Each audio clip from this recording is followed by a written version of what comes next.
What's my fucking name? Douglas! Bannockburn was a huge success for Scotland, but the English were still given the nut treatment to peace terms, so Bruce and his men knew it's going to be a long drawn out affair. With this, Scotland was also skint and needed money to fund this war, but as it so happened to be, there was a hugely wealthy land bordering them that had so recently had its army destroyed, physically and emotionally, and practically was defenceless. He was going to make the English pay, literally, for their own defeat, and who better to lead these raids than the boogeyman of the English? James, with Edward Bruce and a body of seasoned veterans, crossed the border into Northumberland, and he struck down south, burning the towns of Burgh, Appleby and Cuxhawold. The people of Coupland feared James sacking and burning their town, so they paid him to leave them alone. They travelled down into the bishopric of Durham, where they forced a tribute from the clergy, ensuring that no harm would come to their farms or goods. They carried on as far as Richmond. There they gathered hostages to ransom. They then made their way back to the border, following the valley of the River Swale into the Pennies. From there, they crossed the River Eden and followed up to Carlisle. Then they slipped back over the border unopposed. This raid kept the Scottish war machine well greased, while also weakening their enemies. As this video goes on, England becomes just like an easy money farming glitch for the Scots, and they abuse this over and over again. With this raid, James did that good of a job, Bruce gave him the title of the Wardenship of the Border. Normally only 3 wardens were made for the East, West and Middle, but James was just that good. The raids continued and the pattern emerged. The Scots would invade across the River Tweed, across Northumberland and onto Yorkshire, demanding money and stealing loot as far as possible. The English would try to give battle, but the Scottish used strategy of lol no. Since there wasn't much to gain, but a lot to lose, the Scots would just not fight. Then the Scots would rapidly swing around and return north by the passes and river valleys and Penny's Hill. Every raid into England normally would look like a U-shape. In 1315, the Scots raid England again, and they entered the city of Durham on the 29th. They entered the city so stealthily, like Metal Gear Solid, that all the English were in their beds sound asleep.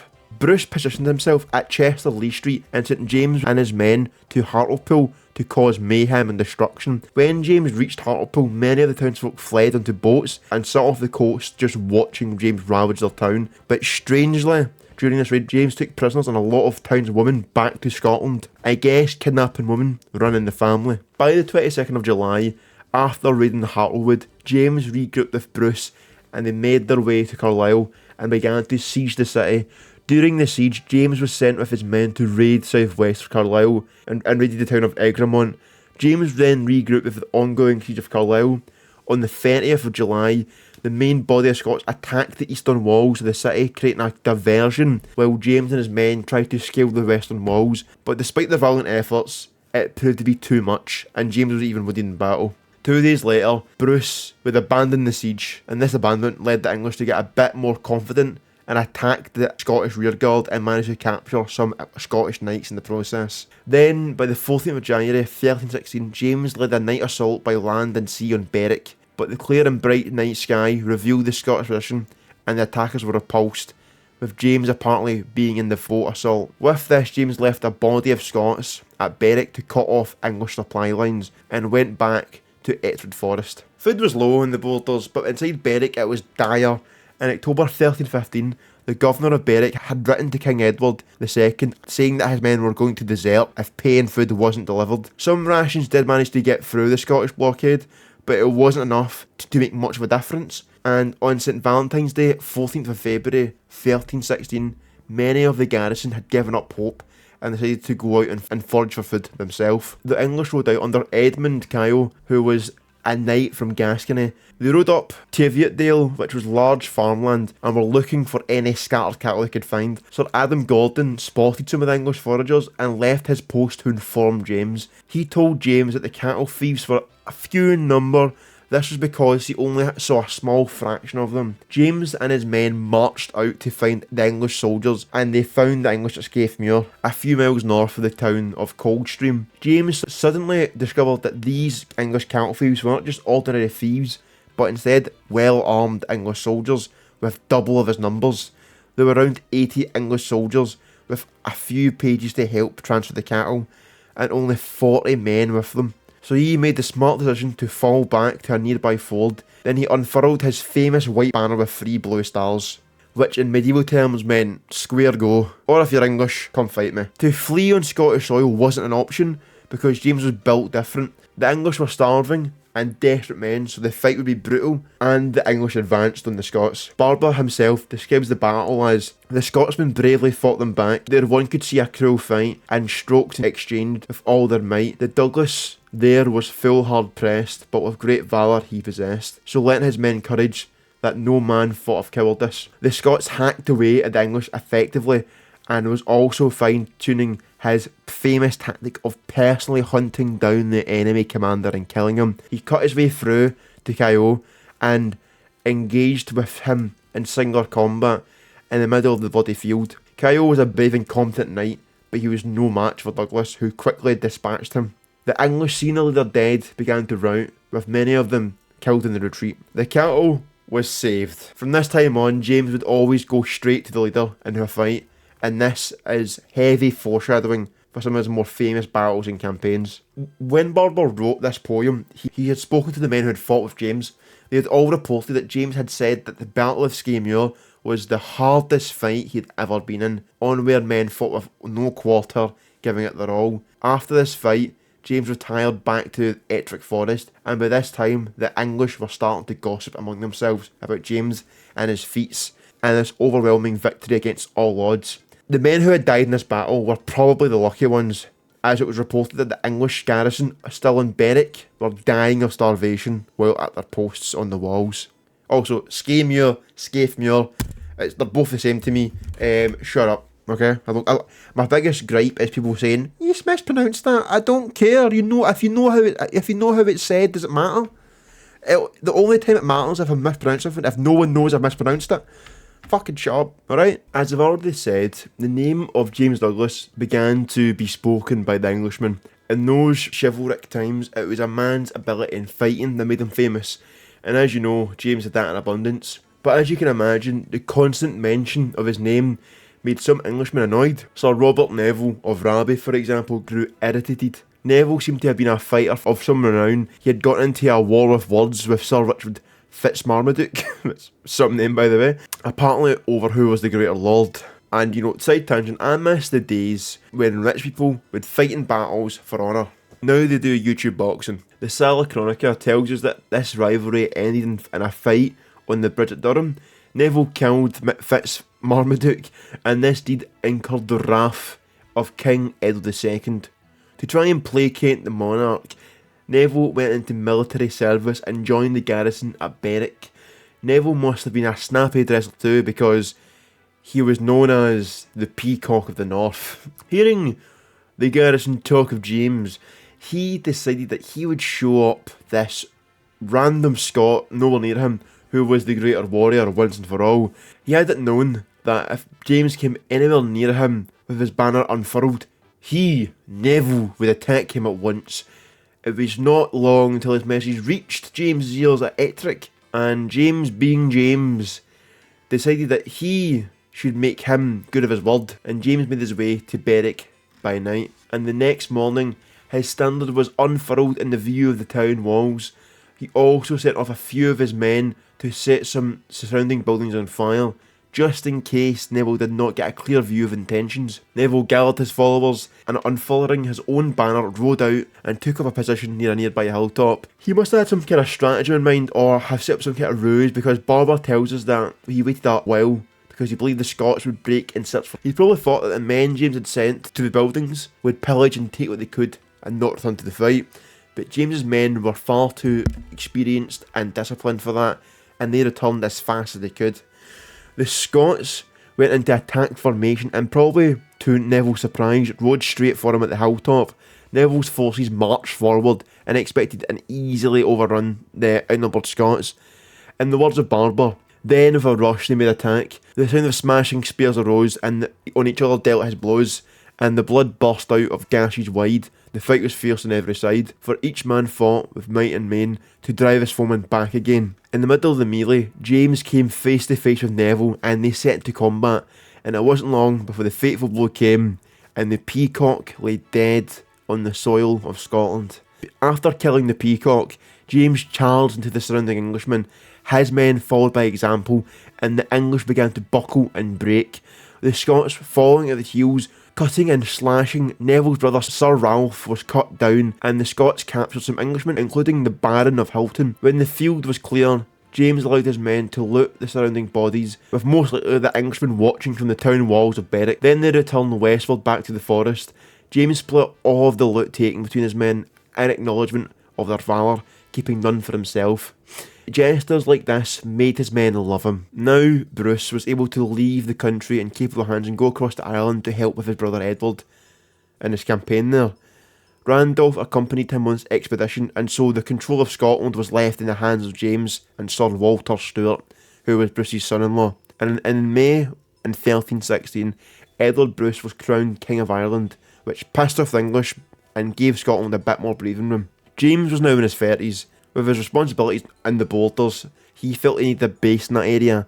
James chose a site which was very close to the English frontier. He would have been wary of a night raid by an Englishman, or even that he was on a possible line of invasion, but James had enough trust in his own abilities and his men, and that the fact the English were absolutely terrified of him. The site was chosen as Lintilly, which was 2 miles off Jedburgh.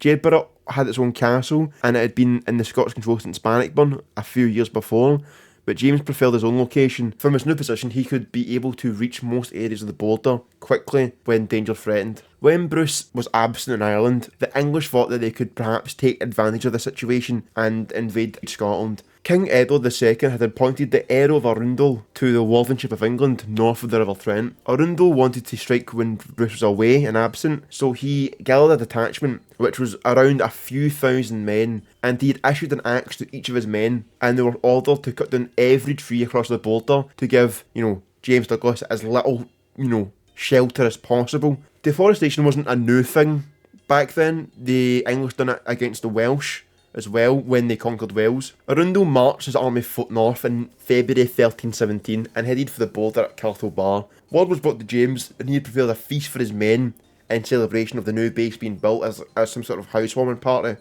But the feast had to be abandoned as James ran out, calling for his men to arm themselves. As it was early in the year, James had not expected a full-scale assault. He had perhaps 50 footmen and 150 archers. He led them on the road south to the place where he knew that the invaders would have to pass. The road that the English would have to go down was a very narrow and heavily wooded area. James and his men had to work fast. They would ply branches off either side, just enough to make a barrier impossible for horses to pass through. He had his archers behind this barrier, ready to ambush the English when they came up. The English vanguard appeared before them, but James held his men in check until he had the enemy exactly where he wanted them. At his signal, the archers unleashed several volleys of arrows, taking out many of the Englishmen before them. James then led his men forward, and they ran into the English leadership. James, of course, had picked out the man he thought was the leader, and he rode straight for him. The English captain spurred forward to meet James, but the initial shockwave of the Scottish riders tore many of the English from their saddles. The captain among them, James jumped from his horse and drew his dagger and killed the man on the ground. On top of his helmet was a hat trimmed with fur. James snatched the hat, took the man's strip, and took it with him as a token. The Scots cut down as many of the enemy as they could reach. James then pulled his men back for a few minutes as his archers continued firing until the English were gone. Meanwhile, word was brought in to James that a party of around 300 Englishmen, led by a clerk named Elias, had bypassed the attack and had camped at Lintilly. Knowing that the main body of English were, being pushed to a halt, unaware of his position, James, with his characteristic call for action, rallied his men and headed back to the headquarters, where he then crashed through the doors where he found that Elias and his 300 men were pissed because they drank all of his wine. And so they all were slaughtered pretty easily, with only a few fleeing the area. The few survivors who managed to escape the bloodbath at Lintilly ran towards the border and stumbled into the English camp. There, they told that the Black Douglas had slaughtered their colleagues. Arundel conferred with his lieutenants, and it was decided that the odds were too great and that they should go back home. The English did make other attempts to win back their hold in Scotland, but they all failed and weren't really anything meaningful. As 1318 dawned in, winter mellowed into spring, and the campaigning season began to start again. The constant pressure for England to recognise Scotland's independence would never be let up. James had a friend and an ally in Sir William Keith of Galstone in Ayrshire. During a meeting, Keith explained that he had a relative through marriage who was in charge of a section of the walls at Berwick. He told Bruce that his relative, named Simon Spalding, would be willing to help the Scots enter the town for a bribe. Simon's wife was a cousin of Keith, but Bruce felt that this story could be a ruse by the English to lead into a trap. He considered it for a while, but decided that it was worth the try at least. But the Scots should be wary of an ambush. So who's going to lead this raid in Berwick? You already know the answer: James Douglas and Thomas Randolph. Bruce informed them that they should lead a joint army to capture the last town north of the border, still in English hands. It is reported by a writer called John of Tynemouth that Simon asked for a bribe of £800 to scale the walls unnoticed. Now, that doesn't sound like a lot, but it was a really lot of money. Keith gathered men from Lothian, and they made their way to the chosen meeting place near Duns, some 15 miles west of Berwick. James and his men met up, and while en route, Keith and Randolph and James hatched a plan between them. If they could gain the hope for entry into town, some men would fan out through the streets while the main body sat with James and Randolph near the wall. They would wait until dawn was starting to break, and hopefully, with surprise on their side, there'd be an almost bloodless takeover. On the night of Saturday, April 1st, they put the ladders in place and scaled the wall at Cowgate. Simon Spalding and his men did indeed turn a blind eye. The Scottish dropped into the town, and once enough had gathered, they were able to put their plan into operation. But before dawn had broken, some of the Scots who had scattered through the town couldn't resist the chance to loot, who were definitely from Paisley. This looting alerted the English, and the alarm was raised. Fierce street fight ensued. Some of the James and Randolph's men ran to the strong castle of Berwick, but the gates were open, and the garrison charged out, pushing the Scots back. For a few minutes, it was touch and go, with the Scots starting to break under the pressure, but then Keith, who rallied his own men, came to the rescue. Eventually, resistance died down, as opponents were killed or simply surrendered. The remnants of the castle garrison managed to fight a rearguard action to safely re-enter the castle gates and slamming the door shut, and drop the portcullis, the spiky gate stuff. But the town at least was back in the hands of the Scottish, other than the few English in the castle, and all of Scotland was now under Bruce control. The castle held out for another 11 weeks before starvation took its toll, and the garrison surrendered to the Scots. Not long after the fall of Berwick, the Scots launched the largest raid into England yet. In early May 1318, they struck south in two parties, targeting Yorkshire. They bypassed Durham, which had already bought immunity. The western group crossed the River Tees into Yorkshire at Barnard Castle, while the eastern group entered the shrine at Yarm, again sacking Hartlepool and the surrounding areas, and the western group struck Richmond. Then raid parties were sent into Wensleydale, moving up to the Ripon. There, the population crowded in the ministry. The townspeople negotiated immunity by promising to pay 1,000 marks. The eastern group of Scots galloped down the Vale of York, heading for North Alderton, which was ravaged and burned. They then pushed south towards Boroughbridge, taking corn from the King's granaries and burning the town down. Both parties reunited at Knaresborough. All these names are fucking stupid, man. I'm sick. I've been doing this for the past fucking 2 hours, and it's just a pain in the fucking arse. Can you name your town something normal? Okay, I'm done crashing out. I'm going to get back to the fucking story. They also wreaked havoc at Knaresborough. The Lanarkos Chronicle reports that only 20 houses were left standing after the Scots set fire to the town. They're also reported to have camped in the parish Panal, which they also burned. They burnt fucking everything, it sounds like. Once in the west, they raided Preston and reached the coast. Lancaster was next, and a lot of damage was done. And like always, the Scots went back to Scotland after a good day's looting. Or a good few weeks. It is around this time that James had also risen to the highest rank possible. A rider was added to the regency plan. If Randolph died, James, Lord of Douglas, would assume the regency. This was merely an honour and a sign of respect than a proper thing, but technically he was an heir to Scotland. The Scots made their way back into England for another raid by the West March, directly south of the besiegers at Berwick. The rumour spread that the Scots were planning to capture England's Queen, Isabella, who was based at York with the English administration. James and Randolph left a trail of destruction in the Vale of York, leading to North Ollerton. A spy then revealed himself to Archbishop Myton of York and confessed that the Scots were coming to kidnap the Queen. He also said he could lead the townsfolk to where the Scots were lying in wait for safety. The Queen of England was removed to Nottingham. A call of arms came out of York, demanding that all capable men should march out on Myton-on-Swale and teach the Scots a lesson. Most of the able-bodied fighting men from the area were already at Berwick with their king.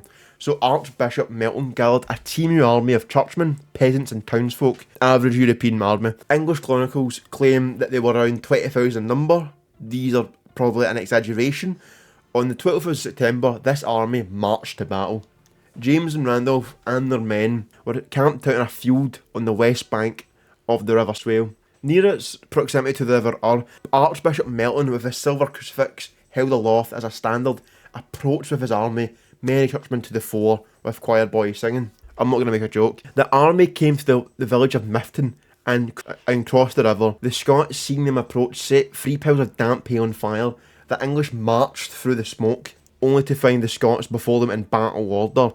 These men were veterans, and many years of fighting alongside Bruce were veterans of Bannockburn, and had spent the last few years raiding Northern England, and many had probably fought in Ireland too. At a signal, the Scots let out a battle cry and charged the English, and the English instantly realised their mistakes and began to retreat. The Scots, not liking this tactic of running away, charged the English down. The English ran through the smoke to the bridge to escape over the river, only to find some of the Scottish cavalry had flanked them and had secured the bridgehead, which was their only escape. The battle quickly turned into a mass slaughter, and many of the English leapt into the Swale to try and get away from the mayhem. The Swale is a deep, sluggish river, and encumbered in armour or clerical robes, many drowned, and the English chronicles say that 4,000 died, and that possibly more men drowned in the murky waters than were cut down by, the Scottish. The Mayor of York was also in the battle and he had died, and many of the notable people were taken or captured. With a sense of irony, the Scots called this the chapter of Myton, due to the mass amount of clergy being there. The chapter of, Myton, is known locally as the White Battle, again, reference to the clergy. The news of the battle had spread north. Many English soldiers began to desert the siege of Berwick, which was going on recently, anxious to return home and defend their lands. The southern English, including Lancaster, saw no choice but to withdraw, leaving the rest of the army with no option but to abandon the siege and turn south. With the English retreating, Berwick was relieved from the English, who I apologise, I forgot to mention they were being besieged. I'm really sorry. my fault, guys. Anyway, King Edward II attempted to block the Scots who were escaping, the raid through Northumberland in the east, but this was useless because the Scots had just crossed the west instead, and Edward just couldn't stop them. James and Thomas were not finished, having their way with England, and on the 1st of November 1319, they crossed the border in force at Gilsland. A campaign this late in the year was, unexpected, and it caught all of the population off guard. And this raid was brutal in particular. By 1319, the English, realising their weakened position, sought and secured a truce with Scotland. The negotiation took place at Newcastle upon Tyne. The truce was set to last 2 years, and King Edward likely believed that this would give him time to consolidate his rule, but in reality, while dissent grew in England, much of the unrest stemmed from Edward's inability to govern effectively. And 1320 became a really important year in Scottish history, and this was because this was the year of the Declaration of Arbroath being signed. This document was a letter from Scotland to the Pope, seeking to explain why the Scots were resisting the English oppression. The Pope, the most influential figure in Christendom, had been long at odds with Scotland ever since Robert the Bruce was excommunicated in 1306, and the Pope had been consistently sided with England. He went so far as to excommunicate the entire Scottish nation, naming both James and Randolph specifically. James, however, seemed to be largely unbothered by this excommunication because the Declaration of Arbroath was signed by 50 laymen of the Scottish realm, including Earl of Fife and 7 other high-ranking earls. Among them was Thomas Randolph, Earl of Moray, and most notably, James. It became known as the Declaration of Arbroath because Bruce's Chancellor Bernard de Linton, who was also the Abbot of Arbroath Abbey, applied the seals to documents and officially dated it there on the 6th of April. The document which is actually, today was the day that Arbroath was signed. That's, I don't know if I can fact check this, but right now it's the 6th of April, so, based. The document famously declares, "But from these countless evils we have not been set free, by the help of him who, though he afflicts yet heals and restores, by our most tireless prince, king and lord, the Lord Robert. He that his people and heritage might be delivered out of the hands of our enemies, met toil and fatigue, hunger and peril. Yet, if we should give up what he has begun and agree to make us our kingdom and subject to the kingdom of the English, exert ourselves at once to drive him out as our enemy, as a subverter of his own rights, and ours, and make some other man who is well able to defend us our king." This basically means that Bruce isn't being a dictator and, forcing people against England. The Scots did not want to be a part of England and would take anyone to be in charge, but it so happened that Bruce was in charge. Time for another raid, but don't worry, it is almost 12 and I've been reading all day, so I'm not going to talk about it. But to sum it up, we battled English again, a lot of money, a lot of bitches, and we crossed the border on the 24th, but King Edward II followed the Scots over the border at the start of August with an army of over 20,000 men. It was clear that a final showdown was imminent. Edward was determined to finish off Scotland, but in the end, Edward's mighty army crossed the border around the beginning of August 1522. They ignored Berwick and headed straight to Lauderdale. Bruce knew they were coming and put a scorched earth policy into operation, making sure there was no crops, no shelter, and no beasts for them to eat. Bruce had pulled his army north of the Forth, basing at Culross in hopes of drawing the rapidly weakening host on, but it seems James had stayed in the border area, lying low in the fastness of Ettrick Forest with a body of men. King Edward had provisioned a fleet of ships, and these were to meet the English at Leith and to, supply the army. And Edward's forces pushed on for Edinburgh, finding nothing to eat along the way. And for 3 days they sat at Edinburgh. Any provision that was carried was long gone, and not being able to enter the Firth of Forth due to contrary winds, and some of the ships had fallen prey to privateers. Realising that the ships were not going to come, King Edward sent outriders in every direction to try and find sheep and cattle. At Tranett in East Lothian, they found one lame cow, and the Earl of Surrey dryly remarked that it was the dearest beef he had ever seen, as it must have cost £1,000 or more.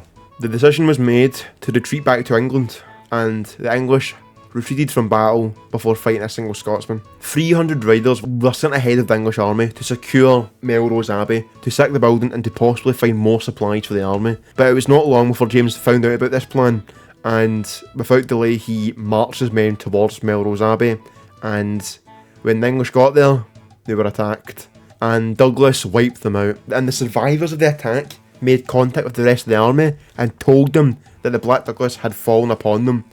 The whole force ran like fuck back to England.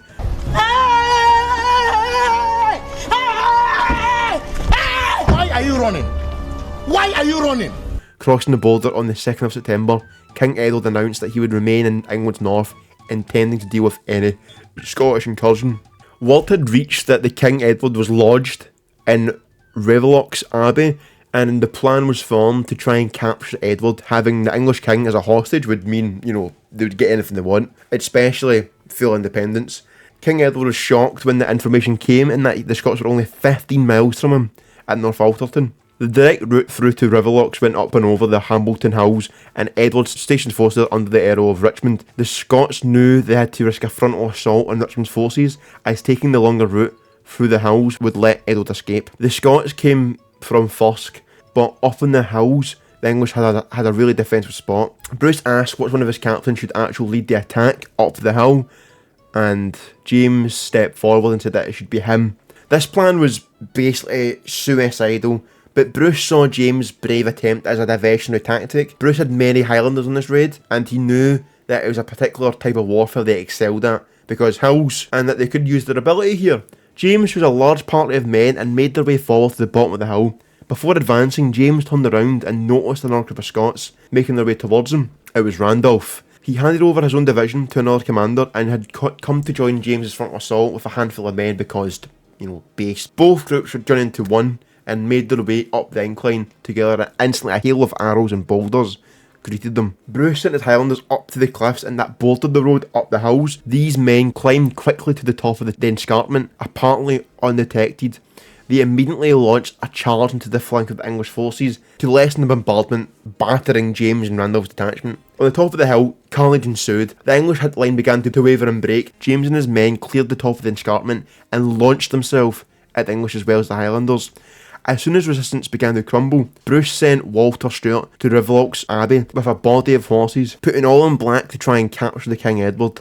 The English suffered heavy losses, and big names like Richmond and Henry de Sully, the Butler of France, were captured by James. James also captured 2 high-ranking French knights, but Bruce would not hold them to ransom, and he eventually allowed them to return home. Unfortunately, King Edward was warned just in time, and he managed to escape before being captured. But Walter Stewart was based and went not so fucking easy, and he chased him the whole way back to York, and Edward barely managed to escape. He barely managed to get into the city walls. He was almost captured. This battle became known as the Battle of Byland due to the proximity to Byland Abbey to the fight. Although the Scots had failed in their efforts to capture the king, they had defeated him in England on his own turf. The Scottish took what advantage they could from the situation and the confusion and ravaged Yorkshire, as you do. The devastation, never mind the depopulation that the Scots caused across Northern England in this period, was catastrophic. At Easingwold,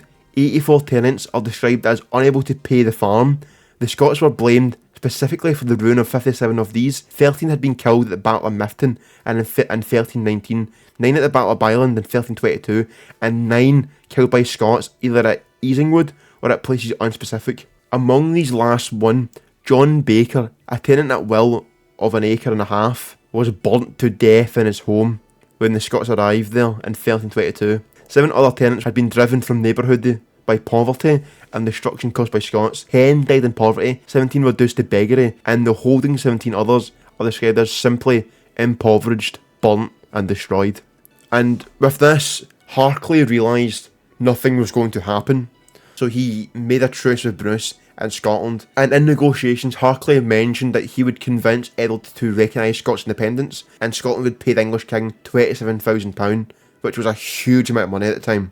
When Edward heard of this, he had Harclay arrested. He got the full penalty of a dragging, hanging and beheading. This sentence was carried out on the 3rd of March 1323. On the scaffold, Harclay told the crowd that there was no hint of treason in his actions. He'd only done what he thought was best for his people. R.I.P. lads. But at least you're in a YouTube video, so you know, it's worth it, I guess. But to add insult to injury, King Edward signed a 13-year truce with Scotland after killing a man for doing it for him. So why did we enter a 13-year-long truce?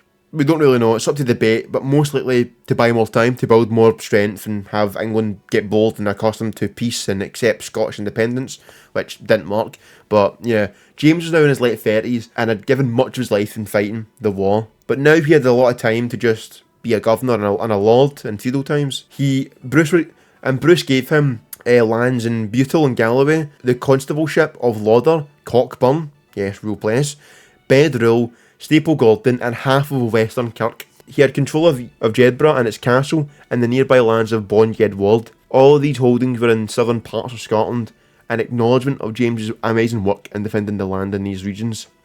On the 8th of November 1324, Bruce granted James the most famous of all charters that were able to be granted over the years to the illustrious Douglas family. This was the famous Emerald Charter, and this was called this because James was given an emerald ring to seal the bond. Bruce had released de Sully and other 2 French knights that James had taken captive at Byland without ransom. James could have profited hugely from this with the money, so Bruce felt bad for him and gave him money to compensate the loss.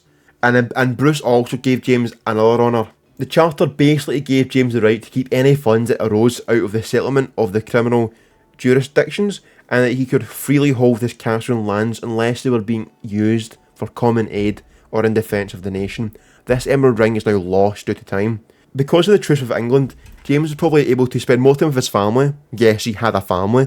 I haven't mentioned because it's just complicated. We don't even know who his wife was. I couldn't find his wife. He had 2 kids called William VI and Archibald, the Grim. King Edward II wasn't the most diplomatic of people and seems to have lacked personal charm. The situation regarding Scotland and Harclay testifies to that. He consistently promoted his favourites to high positions, and in doing so alienated a lot of his people. The relationship between Edward and his French queen Isabella was not a happy one. There were also rumours that he was gay, which would make sense to his wife not being happy, because But to be fair, he thugged it out and got an heir, and she eventually took one of his enemies, Roger Mortimer, as a lover. Cucked. The King of France also had been promoting that Edward to cross the channel to do homage for the duchy. Isabella suggested that she should take their son, Edward III, King Edward II, from the obligation. Only after she had left with Prince Edward safely far away did Edward II finally realise the mistake he made, and he'd been tricked, and that his son was beyond his control, and Mortimer and his queen were a couple. In September 1326, Isabella and Mortimer landed back in England at Harwich with an army spearheaded by 700 Hainaulters, who were mercenaries led by John, the brother of Count Hainault. King Edward retreated westwards, and he had alienated the subjects that much he had no proper support, but many lords happily sided with Isabella. It was feared that Edward II would make his way to Ireland, where he could maybe garner some support, but he was captured in South Wales on the 16th of November 1326 and imprisoned in Kenilworth Castle. King Edward was then brought to a court called the name of Edward, Prince of Wales, the legality of which was very questionable, to say the least, but, it's fucking medieval times, who really cares? In January 1327, he was forced to abdicate. The Prince of Wales was crowned King of England the 3rd on the 2nd February 1327. Although there was a truce between Scotland and England, English pirates still thought Scottish ships were fair game, and a lot of Scottish citizens had been killed. And Bruce thought it was time to make the new regime in England aware that he could still be a threat from the north. On the day that King Edward III was crowned, the Scots attacked Norham Castle. King Edward II was moved to Berkeley Castle in Gloucestershire, and there, according to Geoffrey Le Baker, writing 30 years later, he was murdered horribly. As he was the Lord's anointed, it could not look as though a hand had been set on him. So a hollow piece of marrow bone was inserted into his anus, and a red-hot poker was pushed into his vitals, killing him, but leaving no obvious marks. It was said that this murder was due to his sexuality. Because there was a new king in England and the new regime in place, negotiations to continue the truce between Scotland and England opened at York, but behind the scenes both nations were mustering men and preparing for war. Edward IV and his advisors realised that because Scotland wanted to be recognised as an independent state, England didn't have much to lose by reopening hostilities.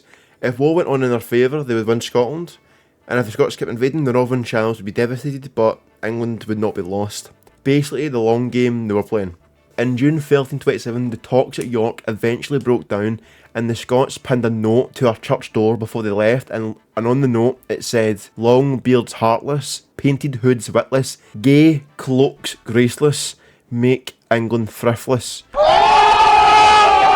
Ladies and gentlemen, the first Scottish shitpost.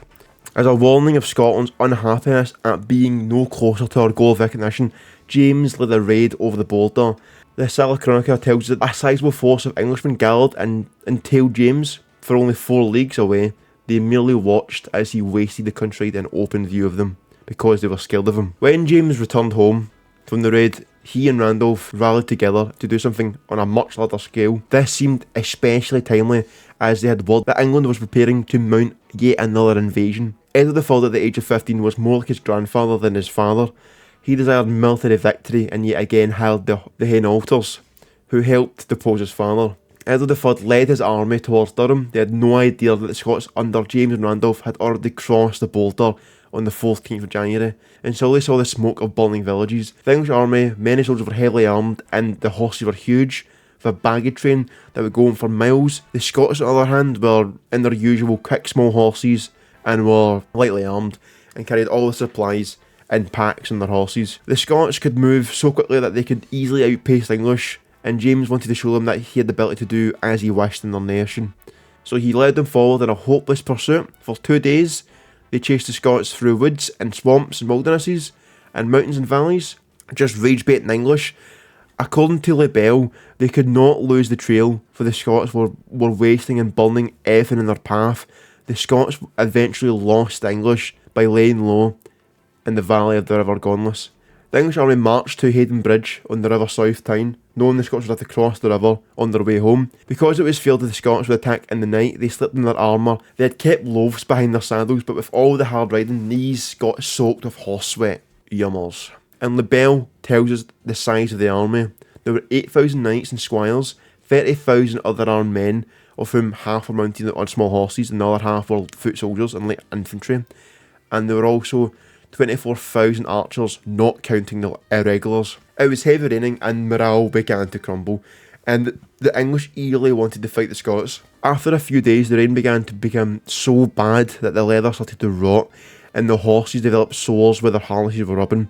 The English were waiting in the rain, and the Scots went further south, camped in the rising ground south of the River Wear near the village of Stanhope. They lived more frugally and had chosen a ground that did not seem to feel the hardship as badly as the English. King Edward IV made an announcement: if anyone could lead him to the Scots, he would give that man a knighthood and an annual income of £100. So obviously young men rode out in every direction to hoping to, win the prize. And one squire, Thomas de Rokeby, stumbled upon the Scots at Stanhope, but he was captured and taken before James. And once James was told the story by Thomas, he decided to let Thomas go and claim his prize. Even James respected the hustle. When Thomas rode and informed the king where the Scots were, the English quickly broke camp and marched south. On the 15th of July, the English started to deploy in front of the Scots. The Scottish position was most likely on the top of the steep hill on the south bank of the Wear. James would have picked this position well, and the English must have realised that although they outnumbered the Scots 2 or 3 to 1, the position was unassailable. James, from the Scots' hilltop vantage point, could see much of what was going on in the English camp. 1,000 archers were piled up with drink before being sent out to volley fire into the Scottish divisions. And you might be asking, Lugs, why the drink? That is because they were told a story that if James captured an archer, he gave him the choice of losing a hand or an eye before releasing them to make them useless in battle, because James came with a trap to get some English archers into an ambush. He positioned cavalry hidden out in the Scottish flanks, and then covering his famous coat of arms with a cloak, he rode out enticing close to the bowmen. They took the bait and many of them ran forward, but Robert Ogle, an English squire, recognised James and obviously shat himself and shouted, "It's Douglas," which caused the archers to run back to the English front line. James, seeing this, singled the hidden riders to charge. Ogle's warning saved many, but Barbour tells us that 300 of the archers were killed. Edward IV then sent forward an envoy who informed James and Randolph and the others that his king was willing to pull back a distance from the northern bank of the river, and that this would give the chance for the Scots to come down and fight a fair battle. And James said no, and basically said to him, "If you want to fight, come up here and fight me." For 3 days, two of the armies sat on either side of the river in a stalemate situation. Each day there were skirmishes between young knights, but those captured one day were usually exchanged the next day for the more prisoners. After 3 days sitting under the cover of night, James moved his entire army a mile or two upstream to an even stronger position. By daybreak, when they were settled in, the English woke up and realised they weren't there. But it wasn't long before the scouts figured out where the Scots were. And after learning this information, the English army up sticks and followed them upstream and settled down on the opposite bank. A similar situation they had just left. The Scots' new position was far better and more defensible. They had tree cover to protect them, but there was also a big massive bog behind them, and the English were soon to learn that they had them trapped. But as far as they were concerned, they could just sit tight. They were between the Scots and the border. It would become a waiting game. And Edward could always call for more supplies since it was England, and James would eventually run out of food. But James was James, and on that night, he assembled 200 of his men, all armed with swords and spears, and they were going to attack the English camp. They were to cut the tent ropes so the occupants would be trapped and would be easy targets.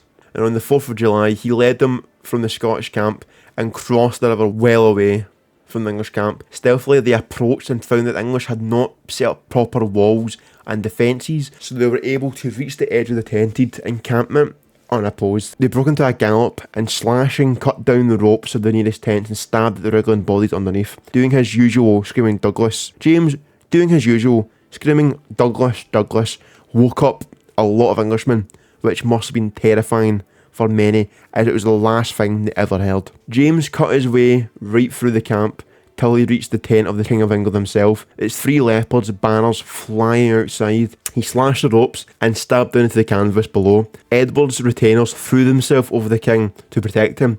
If things had went a bit differently, James would have killed him, or managed to haul him onto the saddle and make his getaway. But James could sense the English were recovering from the shock, and he began to retreat his men. He blew his horn, and his men knew what that meant, and they all began to beat it and run out of the camp. James, reaching the edge of the camp, paused to make sure that his men were clear and that there were no stragglers. But one of the English soldiers managed to get the jump on him and hit him with a heavy blow, stunning him and almost dropping him from his horse. But James was about that life, and even though he was disoriented, managed to kill the Englishman who jumped him. Meanwhile, the rest of the Scots, having reached the crossing point of the river, realised that James was not with them. They stopped and decided to go back and see if they could find him, because James was loved by his men, and their utmost respect, not caring that the English camp had been awakened and alerted. However, James suddenly appeared and put their worries to rest. After returning to camp, they found out that they had lost a few men, but it was later reported that they had killed 300 men in the English camp. Randolph, finding out that they were how well they fared, suggested that they should have taken their whole army on the expedition. And it probably would have worked, to be fair, but James admitted that it was too much of a risk and that it was the better call not to do that. Although it was discussed in the camp, James decided that there should not be any pitched battle with the English. He figured that if the Scots could disappear from the position in the night, it would be a heavy blow to the English, who expected battle. Randolph asked how they're going to achieve this, since the English were between them and home, and were also outnumbered. And if they were seen to make any ready to withdraw, the huge army would mobilise itself to throw themselves at the retreating Scots. They were also in a good position, one that the English couldn't easily attack, but a large area of marshland behind them they couldn't escape without heavy casualties. So James told the story. He told a tale of a fox and a fisherman. The fisherman built a little hut by the river, a place where he could easily go and check the nets he had set.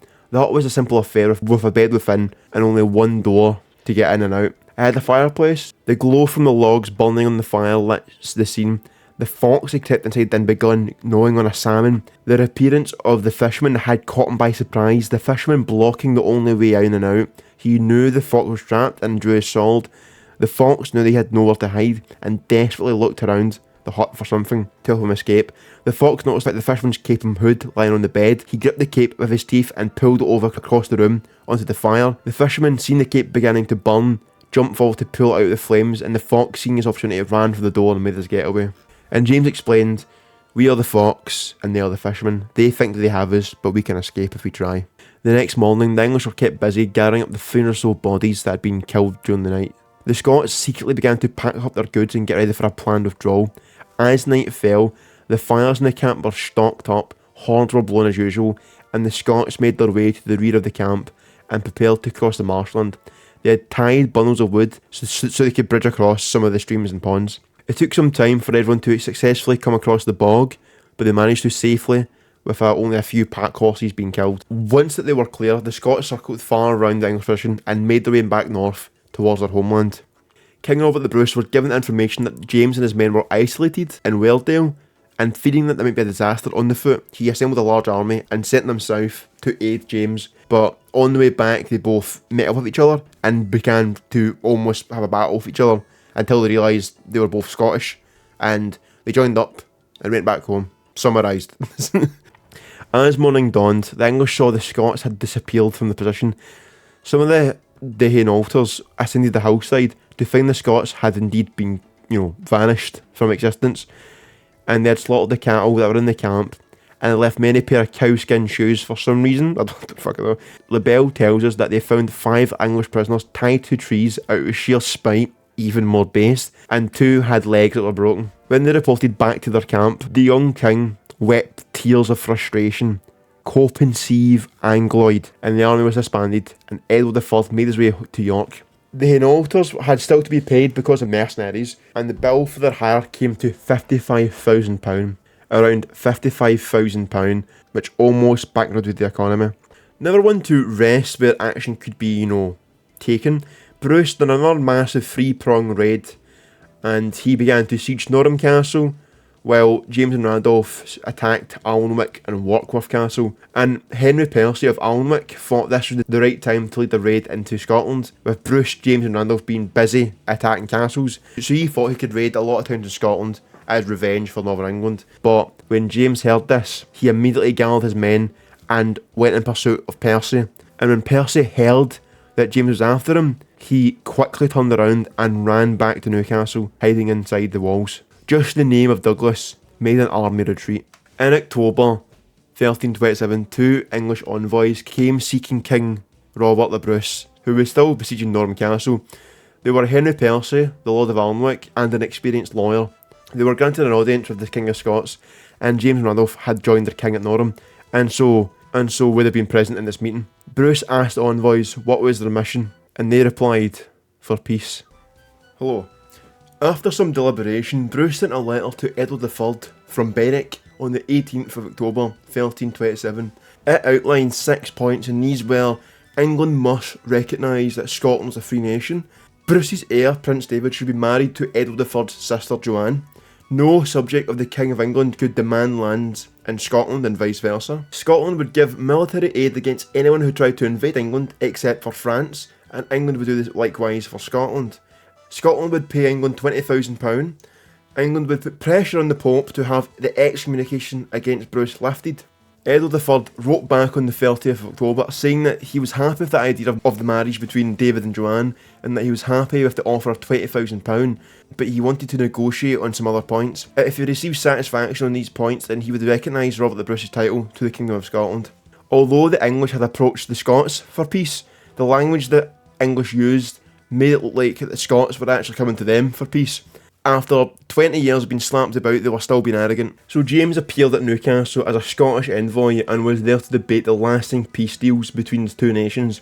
The negotiations went quite well, with a general agreement between both sides. An English Parliament was held at York in March 1328. There a letter was issued which finished with these words: "We will concede for us and all our heirs and successors by the Common Council assent and consent of the prelates, magnates, earls and barons and communities of our realm in our Parliament, that the Kingdom of Scotland shall remain for ever separate in all respects from the Kingdom of England, and it is entirely free and in peace, without any kind of subjugation, servitude, claim or demand, with its rights boundaries as they were held and preserved in the time of Alexander the Good memory. King of Scotland last decreed to the magnificent Prince the Lord Robert, by God's grace, illustrious King of Scots, our ally and our very dear friend, and to his heirs and successors." Bruce insisted that the treaty be finalised in Edinburgh as a mark of respect for Scotland, so the English delegation came north on the 10th of March 1328, but Bruce could not attend because he was bedbound at the time, so James and Randolph went for him. And with that, Scotland was back to being independent and free from English control. After Bruce's whole life, he finally achieved himself to be King of Scotland and to be independent. But as Bruce's health deteriorated, in 1329 Bruce's illness became a bit less bad and he recovered a little bit, but he wanted to make a pilgrimage to Whithorn and Galloway. Whithorn was where St Ninian had introduced Christianity into Scotland, and Bruce may have sought to make penance for many lives lost in the wars over the last few years, to ease the troubles in his soul, and James came with him on this journey. Robert the Bruce spent his final days at his manor of Cardross, and as his end drew near, he gathered all his closest friends and allies. James Douglas was obviously there. Bruce told him that he made a vow when he had made in the early days of his fight for Scotland's freedom. If he was to win independence for Scotland and peace finally came, he would lead an army of Scots on a crusade. Now, having achieved all he could do for Scotland and being near death, he knew he would not live to fulfil that vow. This weighed heavily on him, so he asked upon his death his heart would be removed from his body and taken on crusade to the Church of the Holy Sepulchre, that word right, in Jerusalem. Once there, it would be presented in his name, then brought home to be buried at Melrose Abbey. He then asked those assembled who they thought would be best suited to carry out this mission, and they all agreed that it should be James, Lord of Douglas. A few days later, on the 7th of June 1329, Scotland's greatest king died at the age of 55. As he had requested, his body was opened, heart was removed, and it was placed in a silver casket, ready for its final journey.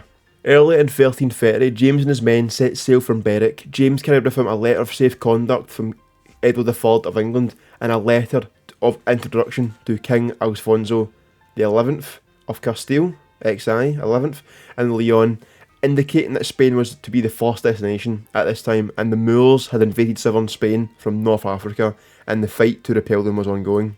Labelle tells us that James docked at Sluys in Flanders and stayed there 12 days. He never left his ships, but had kettle drums and trumpets playing on the deck. Literally, the lads on tour meme. Labelle reports that he was accompanied by a banneret and 6 other of the most valiant knights in Scotland, and 20 young squires, not counting the rest of his entourage. His pots, pans and barrels, flagons, basins and ewers were all made of silver, and all the illustrious men who flocked to see a champion of Scotland were entertained by 2 kinds of wine and 2 spices. It just money spread the whole time. From Sluys, James sailed south, following the coast of France and onto northern Spain, sailing round the Iberian Peninsula. James eventually reached the mouth of Guadalquivir, a lot of words I can't understand because they're all stupid Spanish words, and sailed up towards Seville, the headquarters of King Alfonso. The young king, only 19 at the time, summoned him to meet him because, you know, who wouldn't?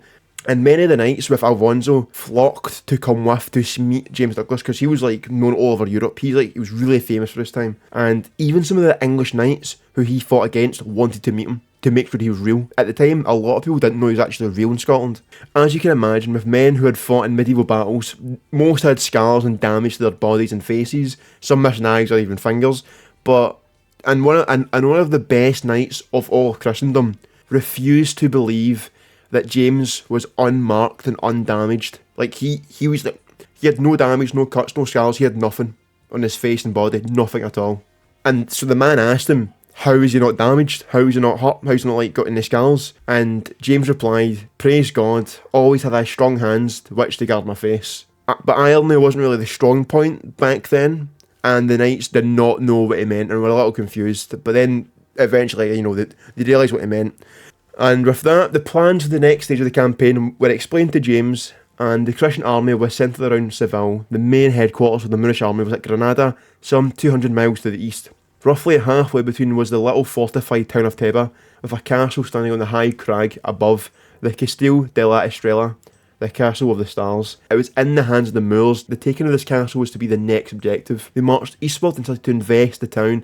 Siege engines were put in place, and bombardment began. It was not long before the word reached the Moorish command, and the army was sent to Teba, halting at Turon a few miles away on the far side of the Guadalteba, the river that runs a mile away from the castle. The siege continued unopposed. Detachments only were attacking the Christians when they went for water. Alfonso sent some of his men to defend this river so they could get water unopposed, and they reported back that they observed troop movements.